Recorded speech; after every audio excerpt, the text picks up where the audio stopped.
Une femme célèbre. Malgré un père premier violon à l'Opéra du Caire, elle se destine plutôt au mannequinat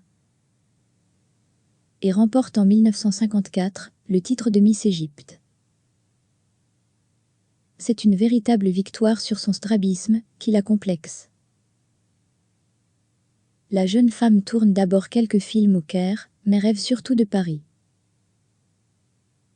À 21 ans, elle participe à un concours de chant à l'Olympia. Le directeur des programmes d'Europe 1 la remarque.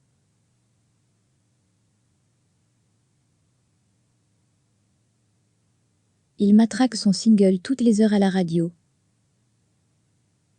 Vendu à un demi-million d'exemplaires, Bambino est le premier disque d'or de l'histoire. Elle fait une tournée et la couverture de tous les magazines. Avec l'arrivée des yéyés, la presse la croit finie. Mais avec des titres, comme Itsy Bitsy Petit Bikini, elle remplit l'Olympia pendant un mois. Après le suicide de son amant et celui de son ex-mari, elle tente de se suicider. Elle se tourne alors vers la philosophie, la psychologie et le yoga. Son répertoire devient plus dramatique, mais le public suit toujours la Madone.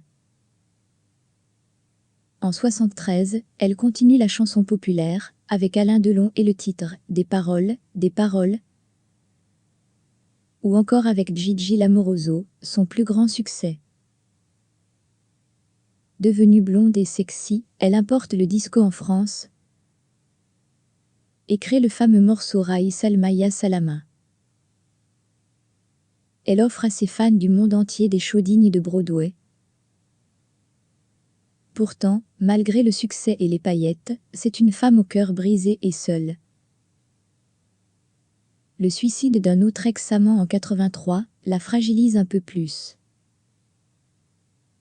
La diva se suicide chez elle à Montmartre en 1987 en laissant une note. La vie m'est insupportable, pardonnez-moi.